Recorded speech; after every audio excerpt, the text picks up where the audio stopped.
Hey, what's up? My name is Samuel Leeds, and in this video, I'm going to be explaining to you and exposing and revealing exactly what I personally bought and invested in property-wise in 2019. So this is the kind of stuff that people tell me not to put out. My business mentors, my property mentors, my advisors, my solicitors say, Samuel, don't tell people what you bought this year. That's kind of personal. You need to keep some things to yourself. Well, you know what?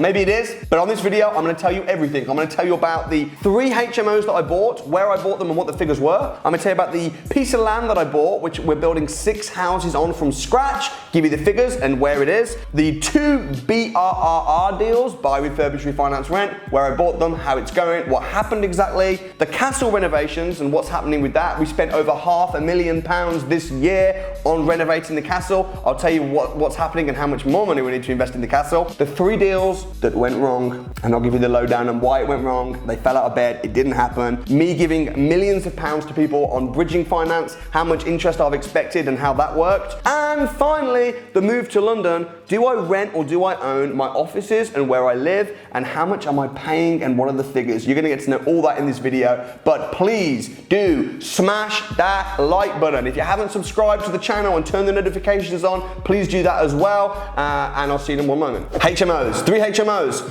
Okay, I bought 2 HMOs in Birmingham, 1 HMO in Doncaster. There was one in Birmingham which was a 4-bed, there was one in Doncaster which was a 4-bed, and the other one in Birmingham was a 6-bed. I don't like buying 5-bed HMOs, and the reason I don't like buying 5-bed HMOs is because when you get to 5 bedrooms, you need a license, and I think if you're gonna get a license anyway, you may as well do a 6-bed. 7-bed, and you need planning permission. So the sweet spot is to either buy a 4-bed HMO and not have a license, or a 6-bed and have a license but not need planning permission. What are the figures? So I bought 2 HMOs in Birmingham. The 4-bed was £116,000 and the 6-bed was £151,500. I put in a specific offer and they suggest always be specific when you're offering. Rental on that, I'm getting about £400 a room. You can do the maths. The 4-bed's giving me about £1,600 a month. The 6-bed, I'm getting way over £2,000 a month on that. And they're going along really nicely. The reason I bought them in Birmingham, the reason I chose Birmingham for HMOs is because in 2020, in June,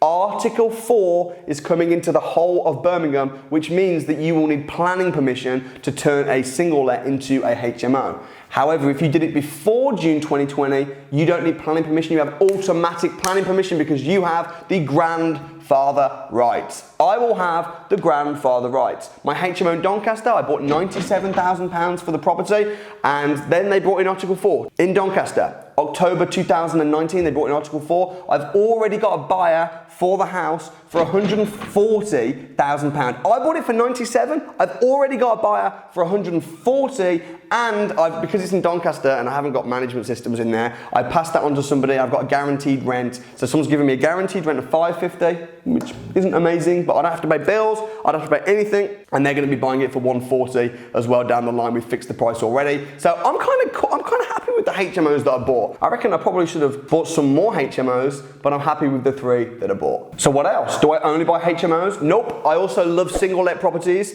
In fact, my plan was to buy 6 single let properties in 2019. I actually have done more than that, so I've smashed my goals. 2 of them I just bought that needed work. So I bought them and I've added value and then refinanced them and pulled the money out. So I did one in Burnley and one in Darlington. These houses are not expensive houses. These are like £60,000–£70,000 houses. Spend 10 grand on them, lift the value up by 20–30 grand, get a new mortgage, pull the money out. It's a strategy that I've been doing for absolutely years, yonkies. So those were the 2 BRR deals. But more exciting than that is I'm building from scratch 6 houses. So I bought a piece of land in Lincoln that cost me £330,000. And I'm doing this in a joint venture because literally, I'm not doing anything. I'm not doing any work. I just rock up every couple months with a yellow hard hat, have a look round. The land was sourced by my joint venture partner. It's also being overseen, project managed. Everything's being sorted. I'm putting all of the money in, and I'm getting 66% of the profits, and I'm giving 33% approximately of the profits.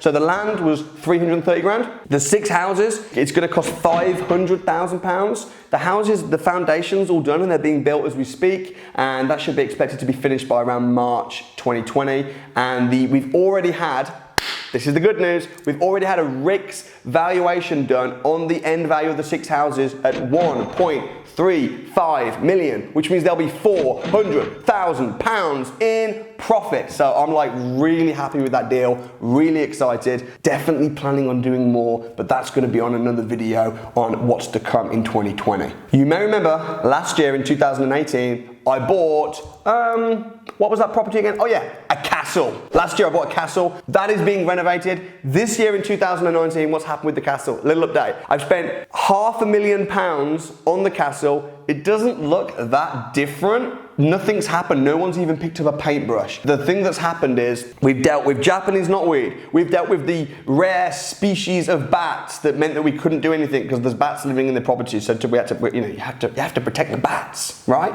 There was trees that were everywhere. There was trees that were covering the light, that were bringing leaky roof and stuff in because they were so wet. So what have we done? We've had to have planning for everything. We've had to get the conservation officers to agree for everything. So the Japanese knotweed is under management. The bats have all been taken care of. They have a home. You're okay, bats. We love you. We also have the trees. The trees have all been removed. We've got planning permission for all what we want to do. Everything's been accepted. So it's going well. Lots and lots of time has been spent into the planning. We spent £500,000 just on the structure of the property. There was serious cracks. There's really serious problems, but it's coming together. And 2020, August is when we're going to expect it to have our first show home in the castle. So what else? I mean, I've been involved in 29 property transactions or 29 property deals in 2019. Haven't necessarily bought them all myself. I've also been doing something which is basically like bridging. I have been giving people money to invest with, and I've just been asking for a guaranteed fixed return on that. So how does that work? I've actually given out 7 figures, which is over £1 million. So I've given out over £1 million in cash to my success students, to my peers, to my colleagues, to my property homies, and they've been investing and I'm just getting a guaranteed return. So how that works is I'll ask for a minimum of 14%, usually with a 1% in, 1% out charge, and I'll have a charge on the property. So I've done a lot of those deals. Am I going to be continuing doing that? You have to wait for the next video and what I'm doing in the next decade, but that's been kind of cool. It's completely passive. It doesn't excite me massively, but 14% with a 1% in, 1% out, I guess is better than a prod in the eye with a sharp stick. I've also moved house. So I've moved house to London. We've also moved our offices to London. If you've been following me, you probably see that. Did I have to buy to that? No. This house that I'm in right now, I rent. I pay £7,000 a month rent on this house. It's beautiful. I like it. How much would it cost to buy? I don't really know. Probably a few £1 million. The office is in London. We're in Marylebone. Oh my goodness, I love working in London. The only thing is, it is so expensive, but we knew that when we moved. So we're paying £18,000 a month on our office space in London. That's supposed to be up to 50 people, but we have about 40 members of staff and it's getting crammed. Plans to grow big time next year. So we are looking for a new, bigger office, maybe somewhere a bit more economical, but still has to be beautiful because we need our staff to come to work and be like, this is nice. So that's kind of what I've been up to.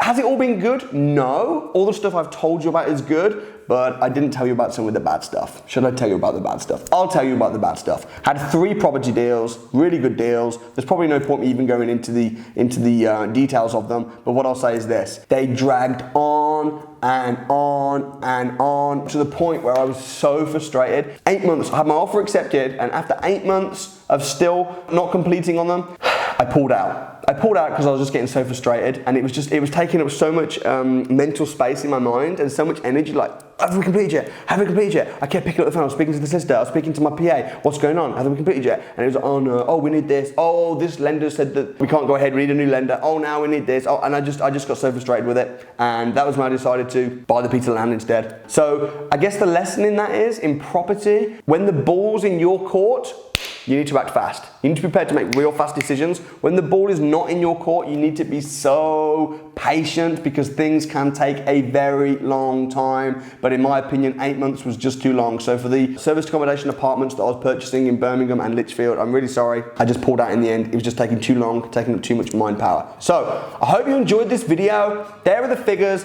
There are the facts. It's all out there, what I bought in 2019. If you liked the video, again, please do smash that like button. Also, if you haven't subscribed, do that, turn the notification bell on, and you can subscribe below. Another thing I've been up to in 2019 is helping other people with their property journey. I love starting from scratch, and it was actually 2018 when I started from scratch in property, and I built up my portfolio all over again. However, this year in 2019, I helped someone else do the same. So there's a guy called Glenn, and Glenn had no money, no property experience. He also had ill health, and I moved into his house for 7 days with a goal of helping him become financially free. If you haven't seen that video, you so have to watch it. Also, this year in 2019, it's not quite the end of the year yet, but so far I've helped 101 people become financially free. My goal was 108 because previous year, 2018, I helped 54. I wanted to double it. This year I've helped 101 people become financially free and leave their job and go full-time in property, which I personally think is amazing, and I'm really proud of that. So if you want to watch me help Glenn become financially free, you can do that right here. If you want to become financially free in 2020 and you want to come to the Property Investors Crash Course, then you can do that right here. I really would suggest getting booked on, so click on this link and come to the crash course.